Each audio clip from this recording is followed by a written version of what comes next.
will be recorded and will be posted to the district website. Also, I let everyone know this morning, if you leave the meeting and you have questions, you could email me at jlandis@wichitank12.org or your principal, your child's principal. And also, I'm giving people my direct office line, which is 978-616-1451. If you have any questions, feel free to reach out to me. So the first thing we're going to do on the agenda is Megan Weeks is going to give an overview of the hybrid plan, remote learning plan, reopening plan. So she'll go through a couple slides with you. Hi, everybody. Thank you so much for meeting with us virtually tonight. My name is Megan Weeks. I'm the assistant principal at Murdoch High School.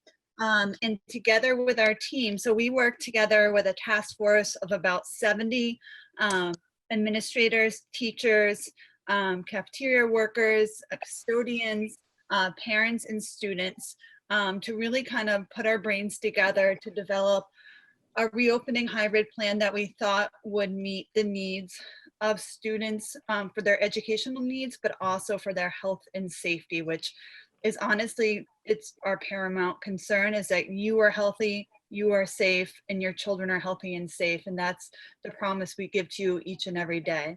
So I'm going to go through some slides, and then Ms. Landers will be answering your questions tonight. This morning, we had you guys just put your questions in the chat, and then I'd read it aloud to her, just so nobody's really talking over each other, because it becomes a little challenging with so many participants for everybody just to say their question loud.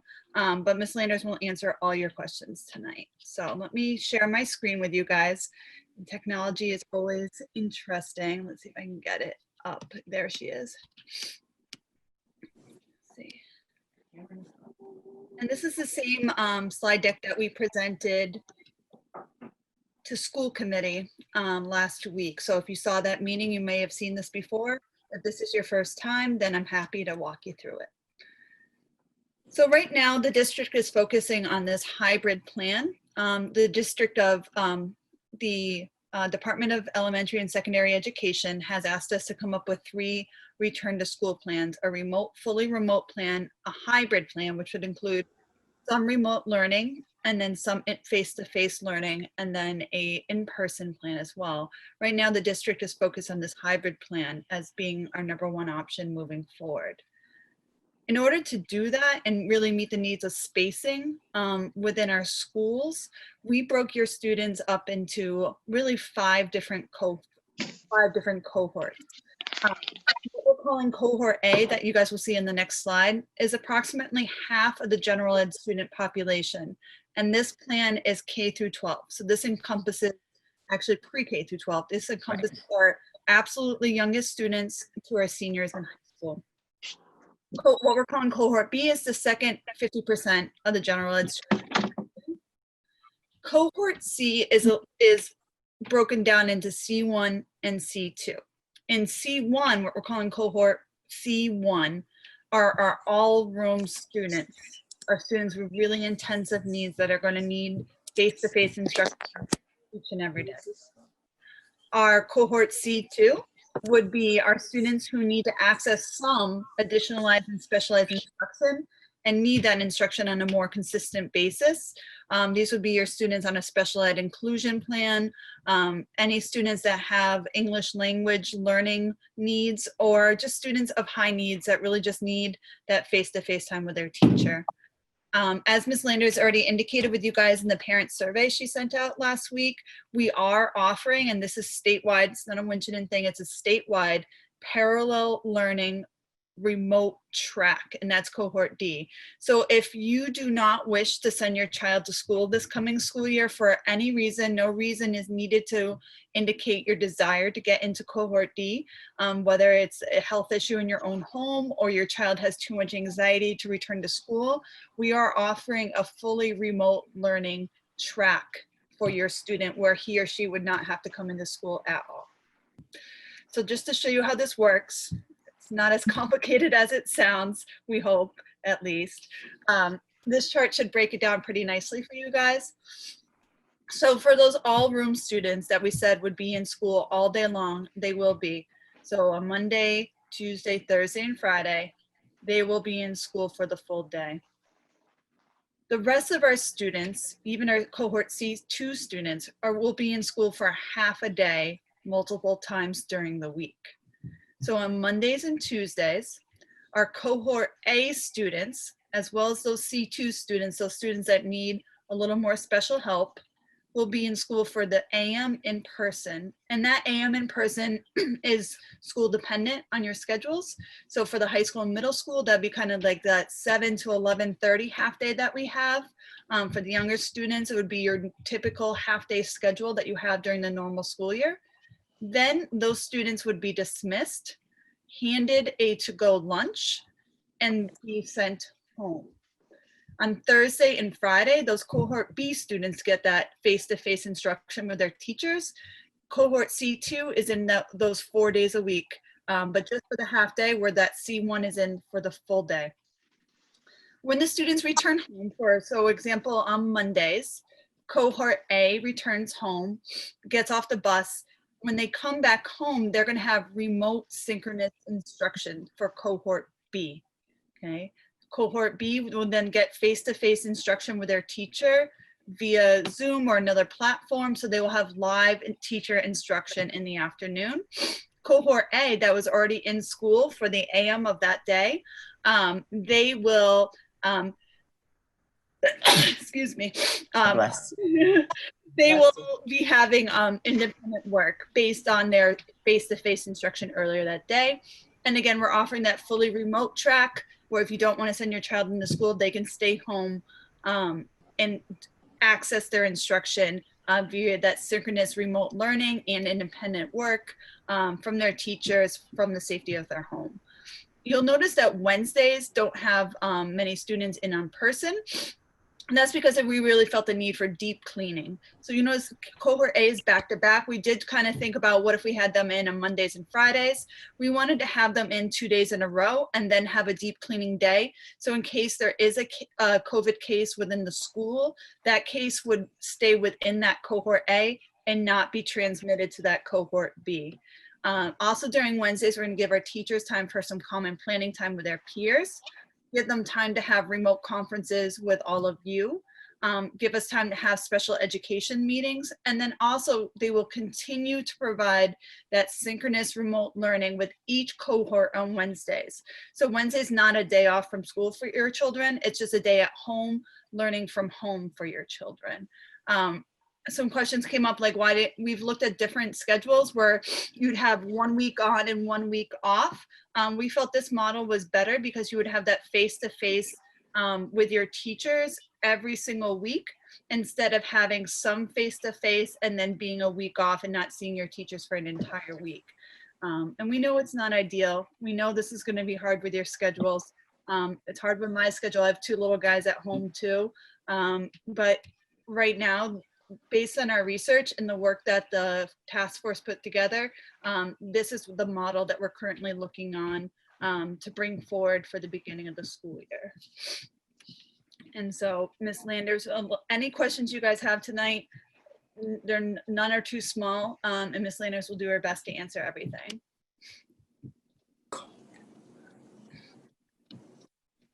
So if you just put your question in the chat, I will be able to read it to her. So we already have Ms. Landers, you're a popular woman tonight. So somebody asked if we pick remote learning only, will they have Zoom meetings with their teachers, or are they just going to be emailing and calling if they can't understand the assignment? So will they have that Zoom face-to-face instruction? They will have face-to-face instruction with educators, and also they can email. That came up today. If they have a question, they can email the teacher. You can have calls with the teacher, your child's teacher. So it's a combination of both. And then a question for those working parents, Ms. Landers. What accommodations are you going to be making for the working parents? Is there any daycare or things that we could help to provide them? One thing, I'm working with the Y. They reached out to me at the end of last week, and they are open they're waiting for direction from the state of how many children can attend. They're looking at if they can, we're meeting with them next Monday to see if they can help with some of the remote learning.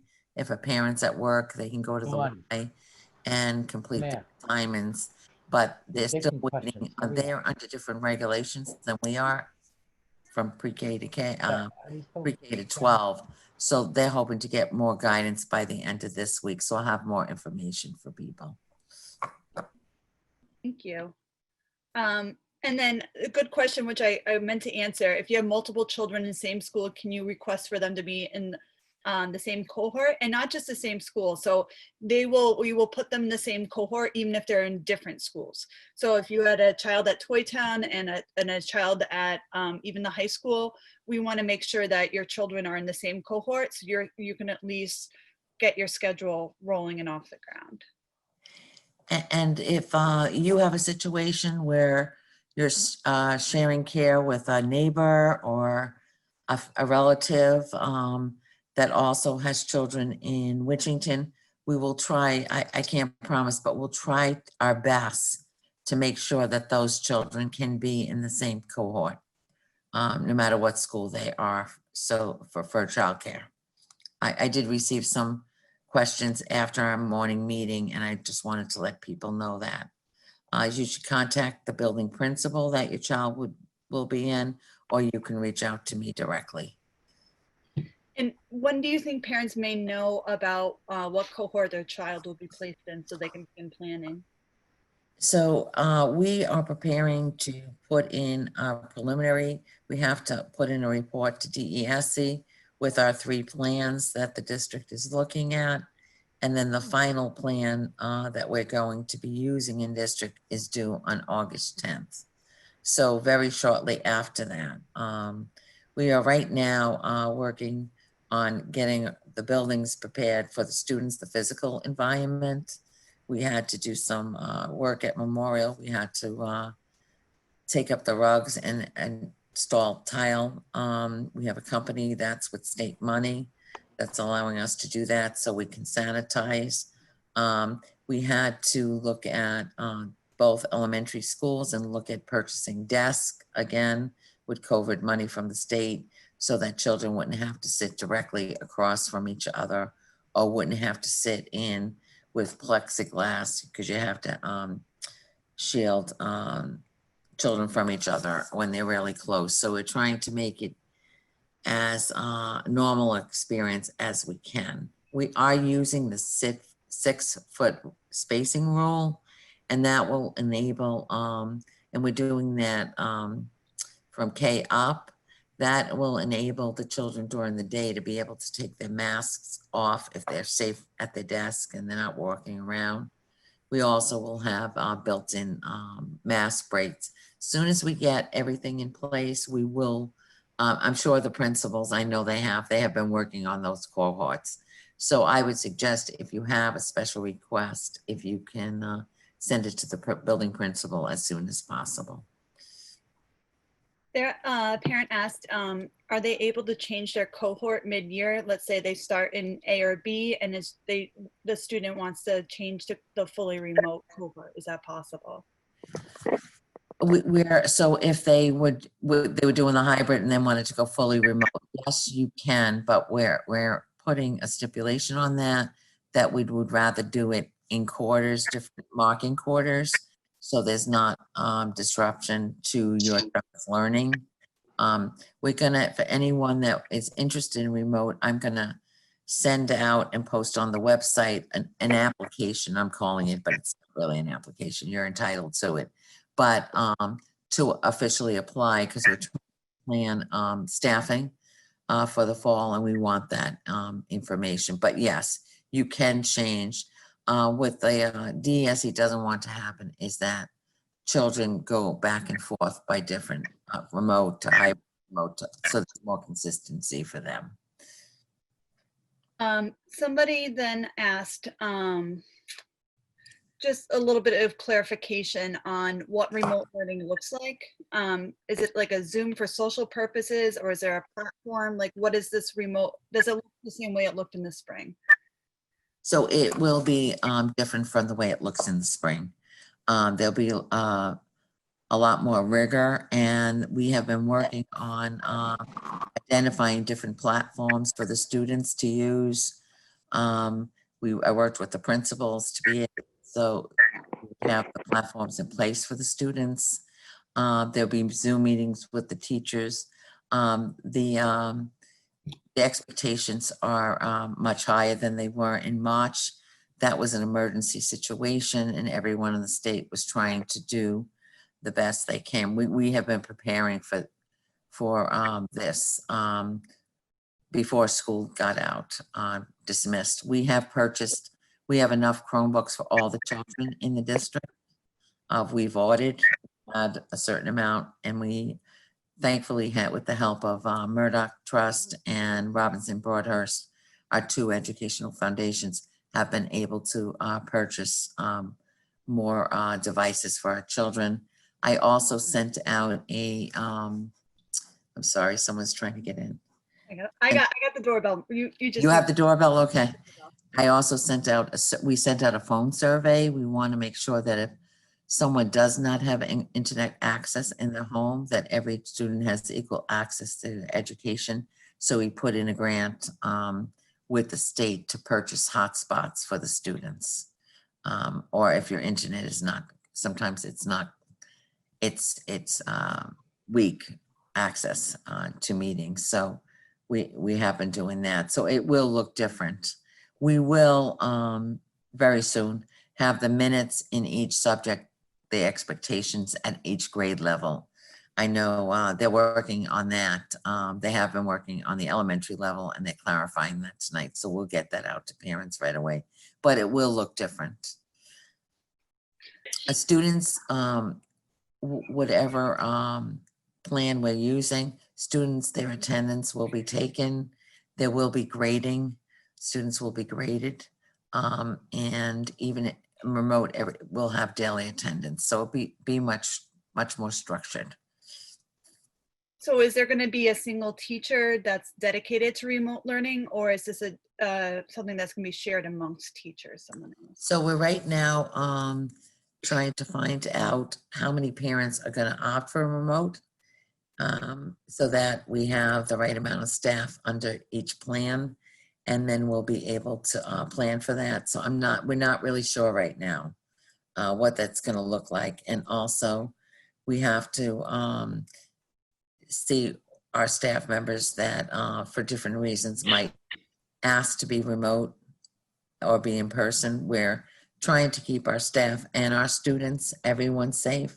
So if there's a reason, they will be able to do that. Some people, it might be a parent at home, a sick child. So we'll have clarity around that through these surveys we're taking. And then I guess a question, it sounds like from a parent of a younger student, are parents themselves going to be participating in this synchronous learning sessions? Or will there be resources to kind of guide the younger student through the lesson, and the parent won't have to be there to participate in it? So there will be resources to guide the students, but I will say that there will be at times that a parent will have to be there. Doesn't have to be a parent. It could be a child care provider, whatever environment they're in. And then, so the next question is, on that Wednesday block, how many hours will students be expected to be doing synchronous learning on Wednesdays? And will there be specific time set up, or is the parent going to structure the day?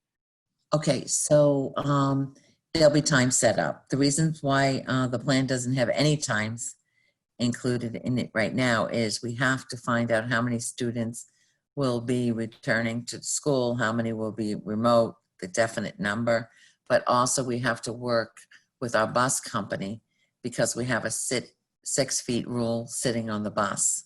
So we have to see if we have one run at each school. Memorial and Toy Town will no longer be traveling together. There'll be only a certain amount of students. For example, on an 81 passenger school bus, the regulations only let you have 24 students. We have smaller school buses than that. We also use vans and mini transit vehicles. So it's going to depend on, that's why you don't see any times on it, because a student might start at one school and we might have to leave a time for the buses to get out to pick up the other students. All right. Let's see. When should parents find out about who their child's teacher is next year? So I'm gonna, there's some principals on here. I know Michelle Adder and also Mary Aker are on this call. I was wondering if they would like to answer that. Yeah, I can speak to, in regards to the parent, I think, obvious in the teacher assignments, when we have a better picture of staff returning, and again, the number of students that will be doing, the in-school or the hybrid model, we will know. We have tentative class lists ready to go, and we've asked teachers to actually drop off, teacher letters so they can be mailed out to parents, so they are ready to go. But again, once we know what exactly our plan is going to be and we know what staff are coming back, then we'll have a better idea. So I think, the plan is that sometimes the second or third week of August to be sending out those letters to families. The other thing, It's the same thing. The key for Toy Town is what staff is coming back as well. And so that depends on, that will make a difference on who has what for certain grade levels. and I know parents have been asking in the community about supplies lists. I would just at this point just plan what you normally buy for your child, but also know the district is purchasing supplies for children.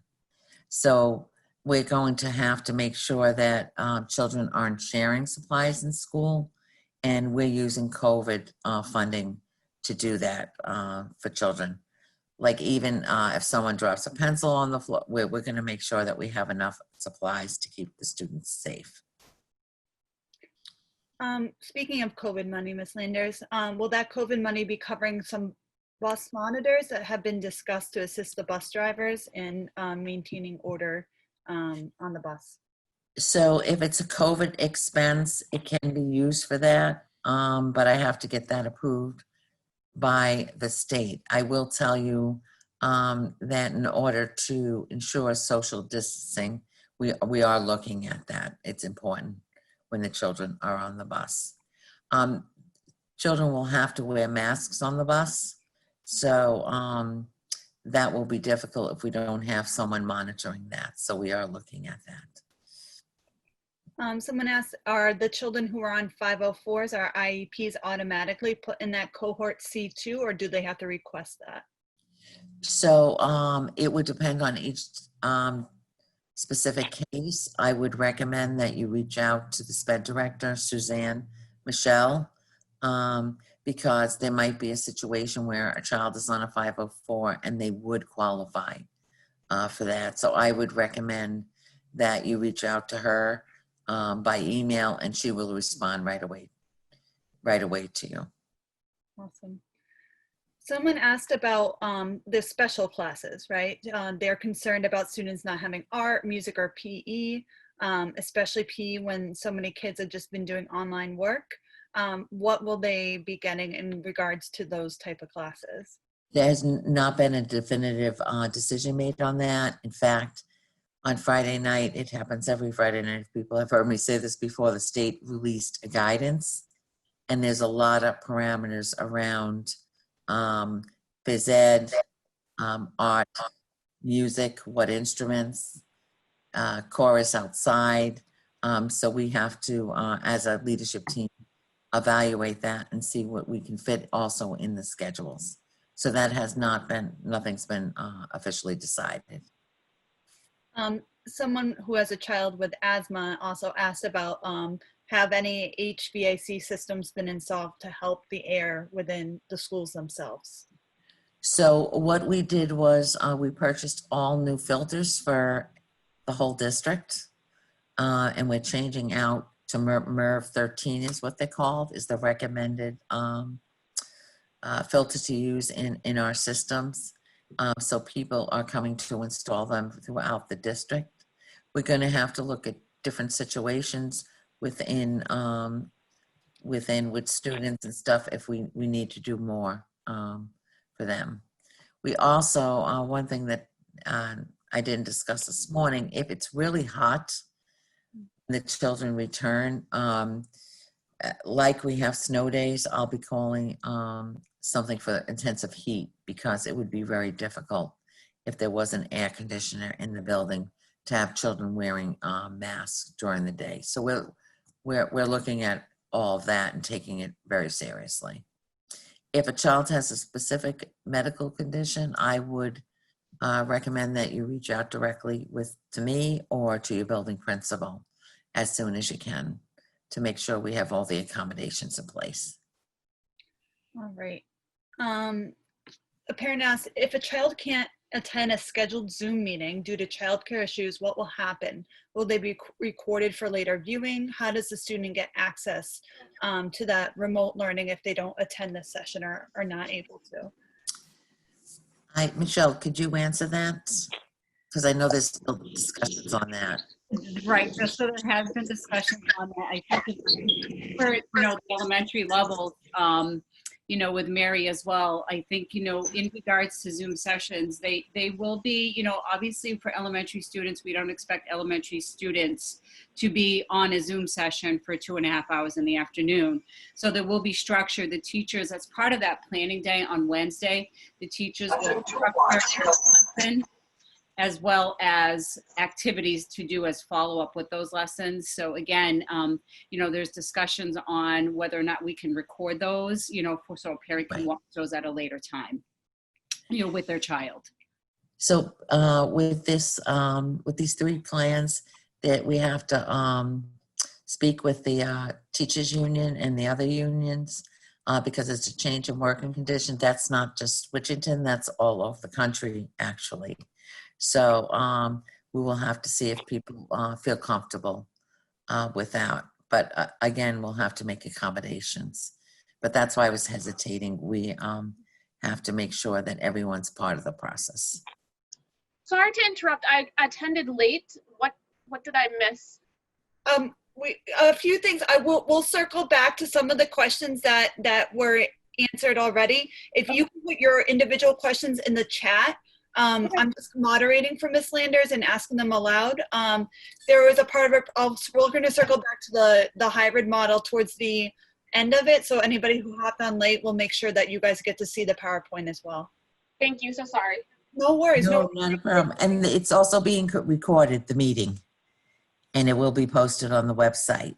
All right. Thank you very much. You're very welcome. Next, someone asked, is this expected for the entire school year or will it end come winter or spring? So unfortunately with this virus, there's no way anyone knows what the transmission rate is going to be.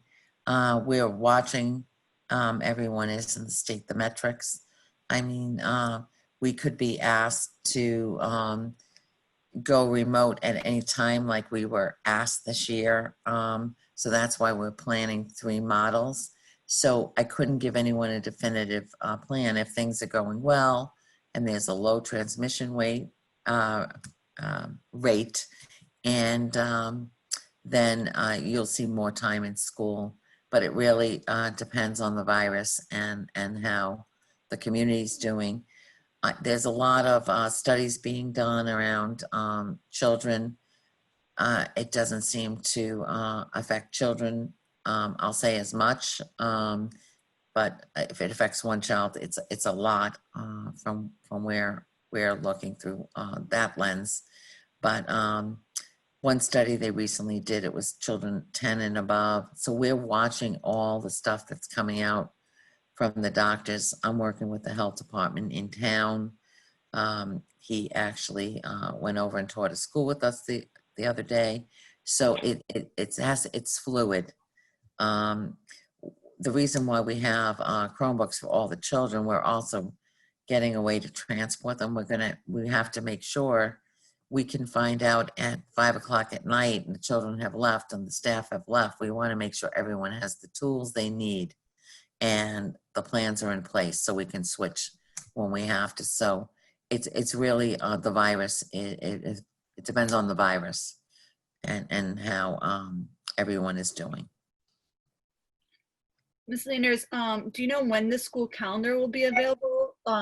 Everything from a start date to a holiday schedule? Because I think last year we got rid of April vacation. If we are remote, will there be vacation? Any idea of when that might come out? So right now, in the state, there are conversations going on. Students are required to be in school 180 days. On the state level, they're negotiating moving those required days in school from either 170 or 175. We have not received definitive guidance on that. I will tell you, the commissioner called a conference call with all the superintendents for Wednesday morning.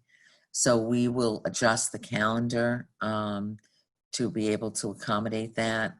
As far as vacations, it's going to, again, depend on the virus.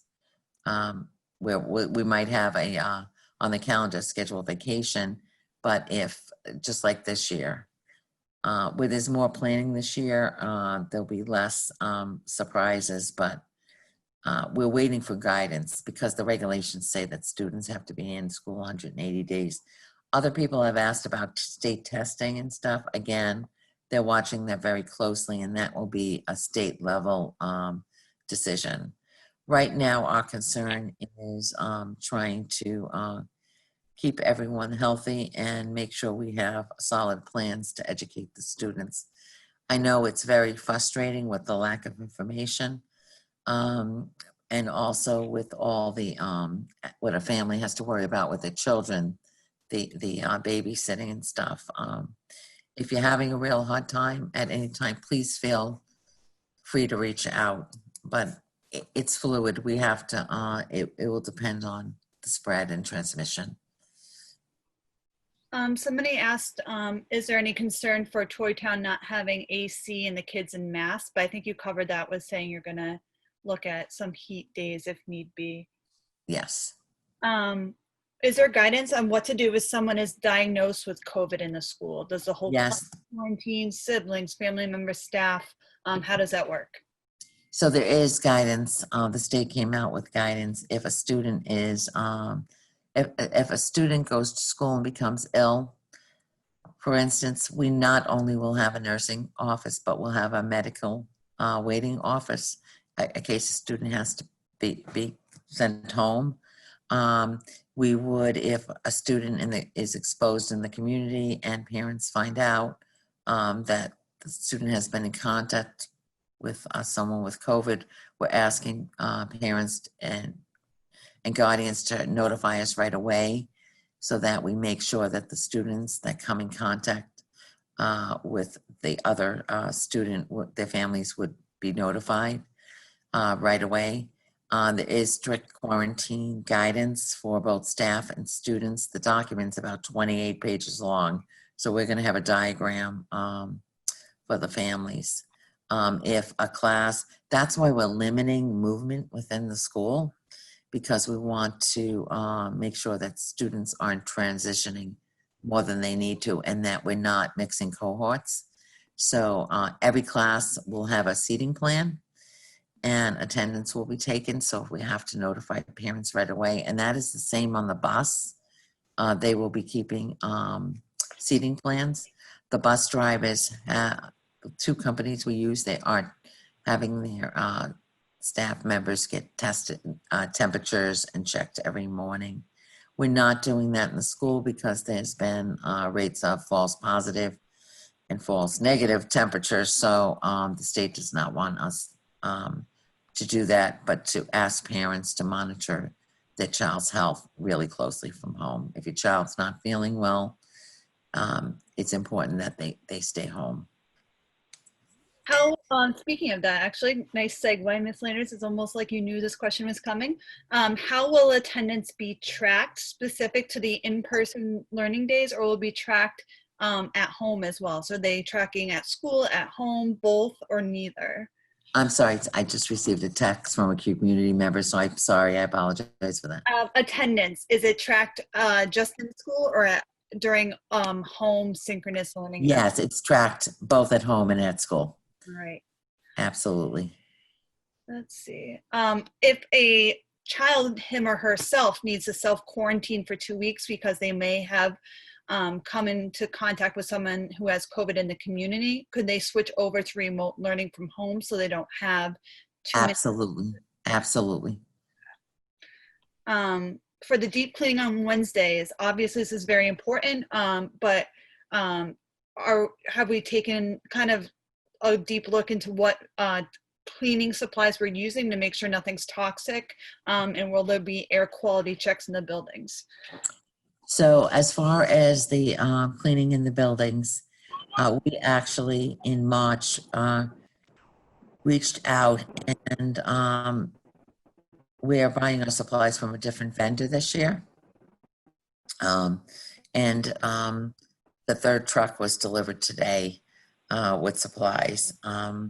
We are checking the ingredients, and there's also a very strict protocol the custodians will follow, because we want to make sure there's deep cleaning on Wednesday, but there has to be cleaning every day. So there'll be checklists and different procedures that they have to follow every day.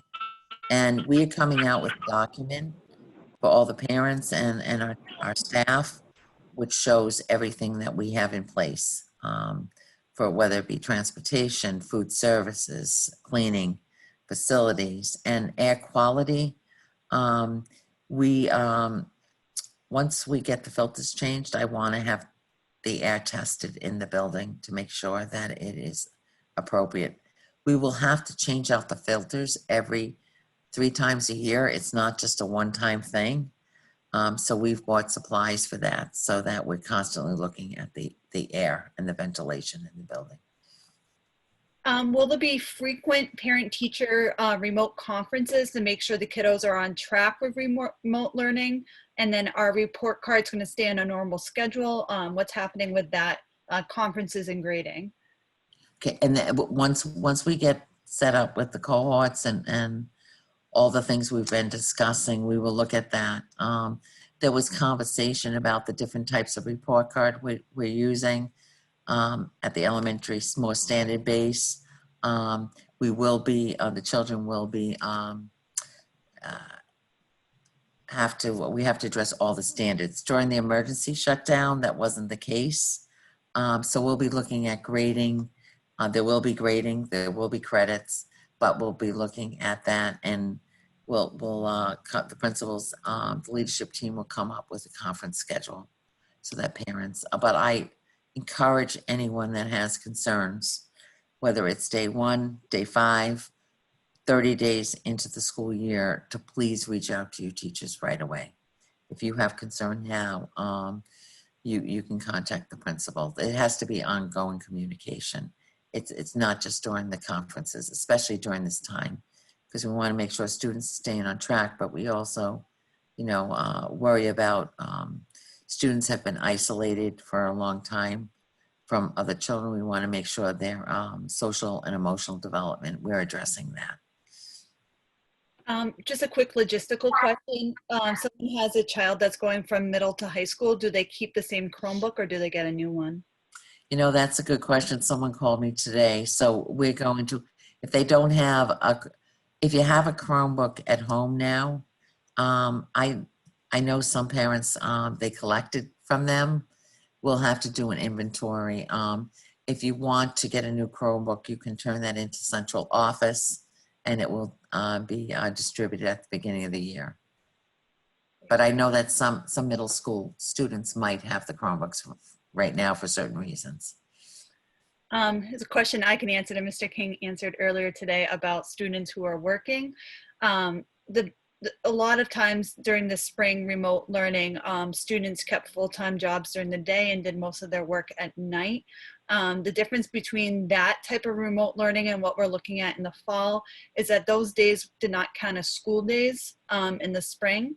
When we come back in the fall, all these days count as school days. and thus all those work conditions that are in place during the school year will be in place. So students should not be working during the day because they should be, really digging into their education and will be expected to be a part of the educational community of the high school and not be at work during the day. So Megan, someone is saying that we can't see the chat, that there are chat questions in the chat room. Sometimes some have been going over to me privately. So when you do put a chat question in, it will say, they might be going to either Miss Landers or myself because we're the co-hosts now. So it just has to make sure when you type your message, it says that it's going to everyone. Okay. So for anyone, if we've missed your question, if you can make sure re-input it so that nothing's coming to me directly. So I want to make sure. Yeah, I've gotten a few just to me, and I've tried to like type as we're chatting. Okay.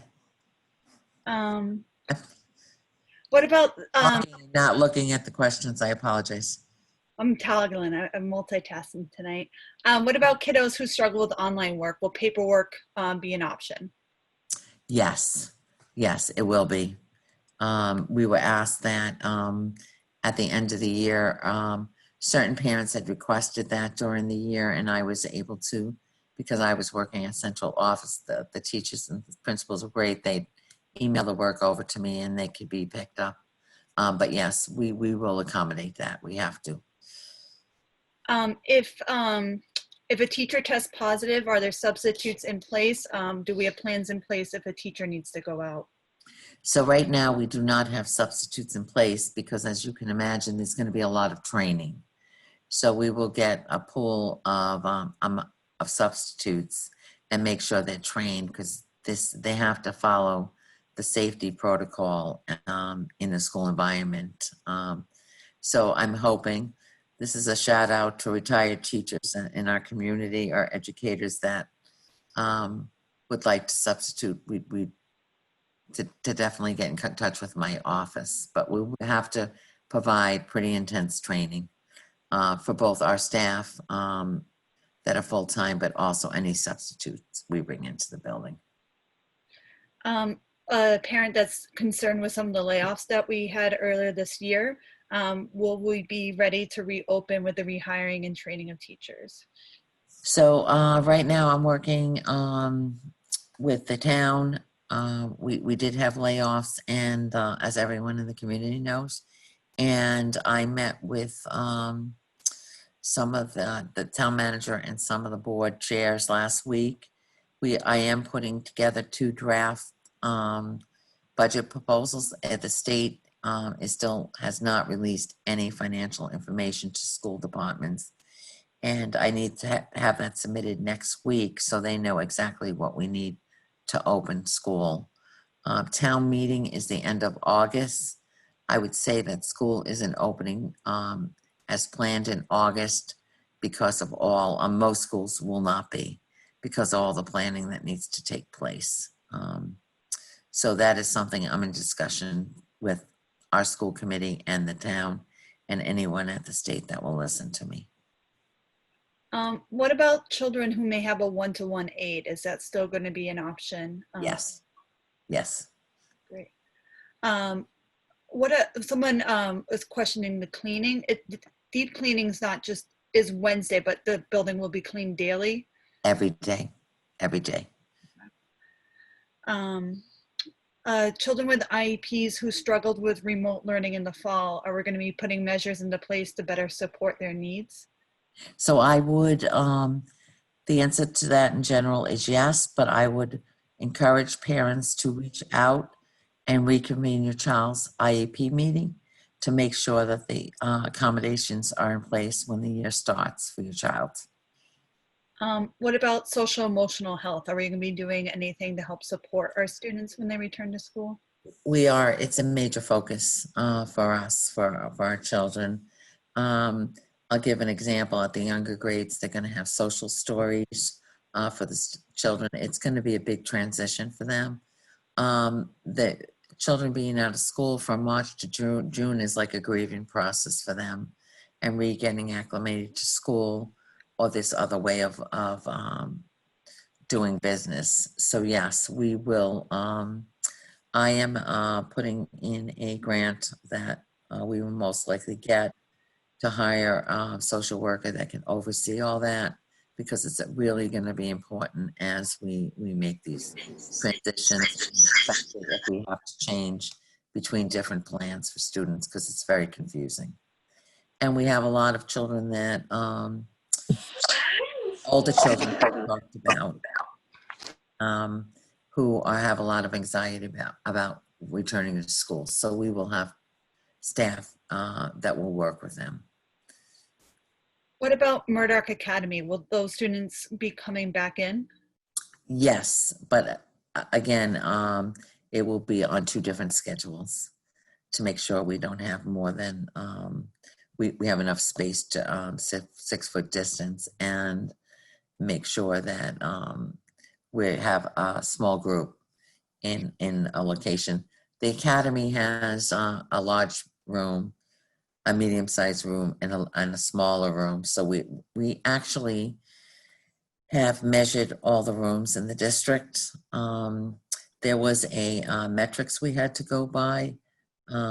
Actually, DESE supplied us with a dashboard where you put in the dimensions of the room, the space, whether it's the auditorium, the library, and it will tell you how many students, if you put in a 6-foot distance, which we want, and it will tell you how many students, and that's as many students as we will fit in the space. So again, also at the academy. Can you address quickly, Ms. Landers, the question of masks? Who will be wearing them? So the state is recommending or mandating for grades 2 and up. We are going to have from kindergarten all the way up to grade 12 to protect the children, put in extra measure for children and our staff. That's the same thing with the 6, we're going for 6 feet distance. We actually set up some classrooms. I went around, and 3 feet is very, very close. It almost looks like what the distance they have between them right now, and the space from the teacher to the first group of students. So if we do the 6 feet, when the children are safe at their desks, they'll be able to take off their masks as long as they're practicing social distancing. Has there been talk about using outside areas for classroom space if the weather allows? We will be doing that, absolutely. And does the school have any masks to provide to students? Yes, we do. Will breakfast be served in classroom or not at all during the day? It will be served in the classrooms. When students arrive to school, they'll be able to pick up their breakfast and go to their classrooms at all levels. Will there be any flexibility? So a parent says he doesn't get home until about 5 p.m. at night. So will students be able to submit work later if the parent's home to help support them later in the evening? I'm going to say yes. Let's see. I think we have a lot of new people on this. So Ms. Landers, do you mind if I quickly share those 2 slides again for them? Not at all. And there's a question whether the total numbers of hours the children will be in school. If it's 2 hours a day for 4 days a week, will the remaining time be done independently? So if we could talk a little bit about going on during those blocks, that would be great. So I want to share this again for people. Hold on 1 second. I just gotta change this. Okay. Sorry, it's just taking a second. Okay. So I think there was a little confusion with the all day, who's coming in all day. The only kids coming in all day, are all room students. So these are our students with the most needy special needs. They already know who they are, and they're the only students coming in all day, 4 days a week. The other students coming in 4 days a week is this cohort C2, which would be special ed students with English language learners, other students with high needs, and they'll be coming in for half a day but they will be coming in 4 days a week. Cohort A is the general ed students, and so is cohort B. Cohort A comes in a half a day, Mondays and Tuesdays. Cohort B comes in a half a day, Thursdays and Fridays. The day that cohort A is in person, those Mondays and Tuesdays, cohort B is still getting the same amount of time, so approximately the same 2 hours of PM remote time, but synchronous, with the teacher teaching them, physically teaching them in the afternoons on Mondays and Tuesdays. Cohort A gets that time on Thursday and Friday.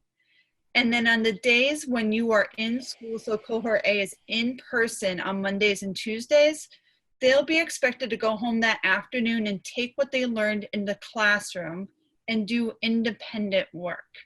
The same will happen for cohort B on Thursdays and Fridays. Cohort D is our group of students that are fully remote, and that's something that all parents, if they wish, can opt into. Ms. Landers will be putting together something for you to fill out, and she'll be posting it to the district website. That will be happening within the next 2 weeks, and she'll make sure she puts out a one call to let you know when that happens. Everybody gets this synchronous learning time remotely on Wednesdays, and that's also the best time to have conferences with teachers, special ed meetings, and for teachers themselves to work with one another to ensure this learning is robust and as good as possible, as engaging as possible for your students. You'll notice that the children are going to take lunches home every day, and Ms. Landers is also going to set up drop-off points for lunches on Wednesday. So we will still be feeding your children on Wednesdays, even if they're not in school. So I just wanted to put this up again for everybody so that you could see it in case you hopped in a little after when we started, and hopefully this clarifies some questions. And I want to add to the, there was a question in the chat, will students that are doing fully remote be able to access breakfast and lunch? And they will. Also on Wednesdays, we will be in the community, different locations, and we've been delivering meals to families that have no way to get to the locations. We will continue with doing that. So yes, if your child is fully remote, you will be able to access breakfast and lunch from the district. There's other question about preschool. So Suzanne Michelle sent out a phone poll today. We're trying to get an idea of the number of preschool students who will be attending this year. It was a simple poll that either your child will be going to preschool or they won't be attending for the year. And we're putting that information together. So she is working on that. So we know how many students for us to plan for. That's a good question too. We haven't addressed it yet. So for example, cohort A, what are they doing in the morning on Thursday and Friday before they get their synchronous learning in the afternoon? The answer to that, it may vary a little bit from school to school. We also want to build in time for things like advisory and mentoring. So we'll be scheduling that, but that will also be a time for independent work. But we are hoping to be able to schedule some of that social emotional work during those mornings as well.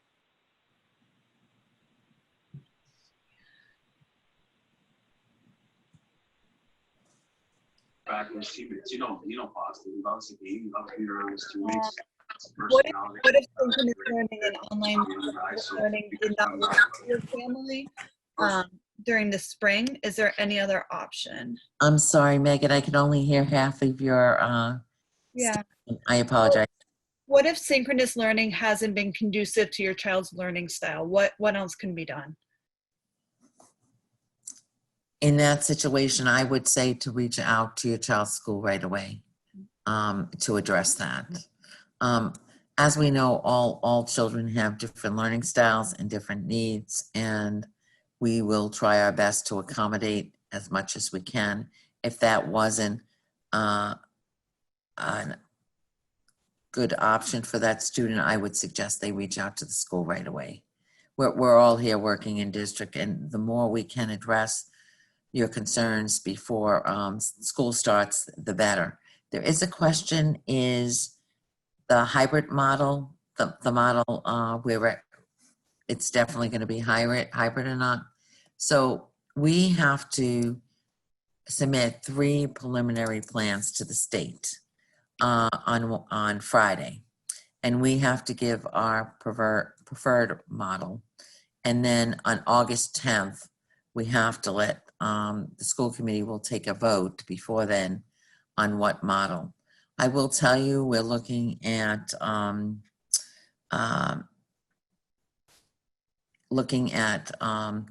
the full remote model would be very difficult. We don't have the space. I want to say that up front, to have all the students come back with all the requirements for distancing and what we need to address during the day. When you receive this booklet from the school department, it is amazing, all the things that are required that we don't think of, like Play-Doh for preschool, making sure that everything's packaged and people aren't sharing, to pencils, to instruments, to all of that we have to take into consideration. We just don't have, in order to have we wouldn't be able to distance the children in our facilities right now. We're obviously looking at the hybrid option, but we're also looking at the remote. We'll have discussions about amongst the leadership team. Do we start hybrid? Do we start remote for a short period of time so that parents can get acclimated to the tools? There are a lot of new platforms we're going to be using. Students can. We will have training for everyone, our staff. We will have a time that everyone will be trained, and we'll also be able to provide parent training and obviously student training. So between those two, there's been no final decision, but I wanted to be upfront and let you know we do not have the building capacity to have everyone come out. We don't have the staffing capacity. So if, say, we had all our staff back from that was in place last year, we still would not have, because we'd have to divide classes. Ms. Landers, what about extra help? Is there mechanisms in place for kids who are struggling to get extra help from their teachers? So they will be able to get extra help. They should reach out directly to the teachers, or for younger children, the parents should, or for the older ones, they can do that on their own. But we'll all be available to help. We know this is very difficult for families, and we all have to partner together to make this work for our children. There's a question about hotspots. So we did a survey for anyone that needed hotspot. If you did not answer that survey, we did purchase over what we needed on a state grant. But if you need a hotspot and didn't fill out the survey, just contact me at central office. There's been a couple questions about students that are transitioning from school to school, especially 6th graders coming into the middle school and needing help with Summit. Is there going to be some sort of orientation for the incoming 3rd, 6th, and 9th graders, I suppose? So there's going to be orientation for students entering the middle school in August. The principal will have an orientation day or night. She asked me to communicate that tonight, and I'm assuming, Ms. Weeks, that you'll have some kind of orientation for students entering the 9th grade at the high school. Absolutely. And we have a freshman scholars program at the high school that you might want to make parents aware of, Megan. Yeah, absolutely. So we started the Freshman Scholars Program last year, where your son or daughter would be with the same group of teachers all day, with the same learning expectations, the same culture, They really kind of worked hand in hand with one another to ensure that students get the best possible education, and it was a resounding success last year. So we look forward to reconvening that team, and you'll be hearing any incoming ninth graders. We'll be hearing from myself, Mr. King, and then our wonderful ninth grade teachers as well very soon. Someone asked about when you guys do the finalized plan, Ms. Landers, with school committee, will that meeting be public, and how do they access those type of meetings? Yes, it will be public. I will send it out in a one call to parents how they can access the meeting, the Zoom information. But you can always find it on the town's website. All our meetings are published there, and it'll have a Zoom link for parents. There's a question about, will 504 plans be considered for full day? It depends on the needs of the student. You should contact the principal where your child will attend school. And I apologize, the questions are going really quick, so I can't see everyone's questions. It's pretty good. Did we miss your question? Because I think anything else that we need to cover, guys? Incoming third graders, moving up to Toy Town. Yep, we will definitely be having an orientation. We will be having a night where people can, we'll have Zoom. We will hopefully be able to have people in, depending on the occupancy. But we will definitely be having orientation for new third graders coming in. We won't be able to do the regular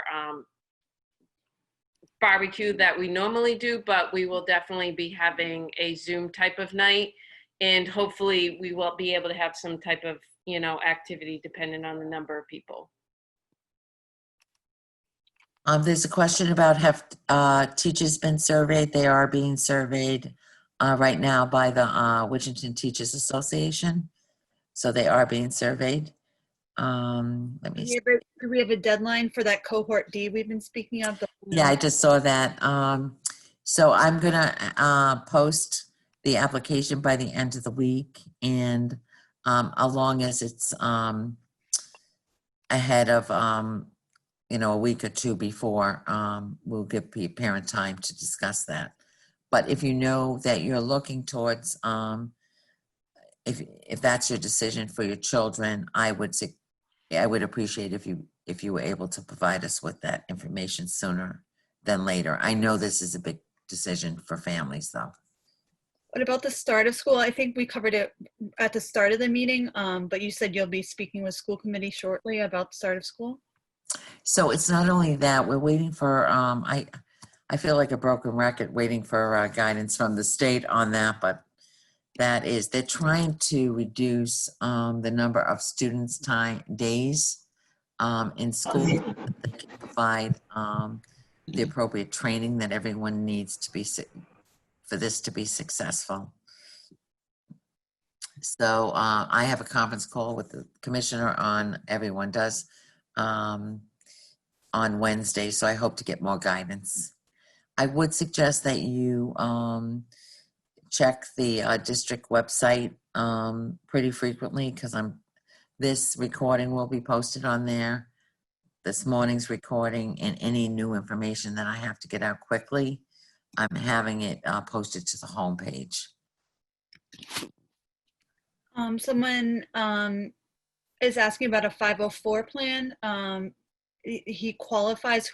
Who should she reach out to regarding that? Your Suzanne Michelle or the building principal? I would suggest the building principal for now. Let's see.